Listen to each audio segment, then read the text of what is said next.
მოკლედ ეხლა რაშია საქმე. არ გამომდის ტაფის ხაჭაპური. ხან ცომი გამისქელდა, ხან ცომი დამეხა და ყველი გადმოვიდა. გემო ფანტასტიკურია. უმელის ხაჭაპურიც არაჩვეულებრივი გამომდის, მაგრამ ტაფის არ გამომდის. ხოდა ეს გადავწყვიტე კიდევ ერთხელ ცადო და გავივარჯიშო. იგივე წარმატებით არ გამომდის ლობიანები. ამიტომაა რომ არც ერთ ბარბარობას ლობიანების ვიდეოს არ ვდებ. ერთხელ გამოვაწყო და ვაიმე დედა. კვერცხის გარეცხვა სულ მეზარება და ხშირად მავიწყდება. ამ დროს არ შეიძლება.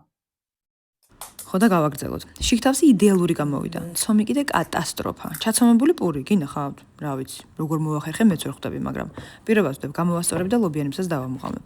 იმდენი გელაპარაკეთ, ამასობაში რეცეპტი გამეპარა. არა უშავს. აღწერაში დაგიტოვეთ დეტალურ პროპორციებს. თქვენ მთავარია ორი ნაბიჯის ორჯერ ორი ბარათის გატარება არ დაგავიწყოთ, რომ ბევრი ფულები დააგროვოთ. ხო, ეხლა ცოტა ხაჭაპურზეც მოგიყვებით. ცომი დავყავი 7 ტოლ გუნდად და გავუშვი მაცივარში, სანამ სულ გუნდს გავხეხავდი. რამდენი გრამით ცომია, იმდენივეა ყველიც.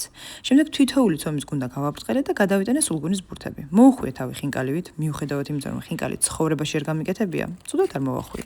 და შემდეგ გამოვაწყო ტაფაზე ორივე მხრიდან. ყველაზე მეტად გადატრიალება გამიჭირდა, მაგრამ მოვახერხე რაღაცნაირად.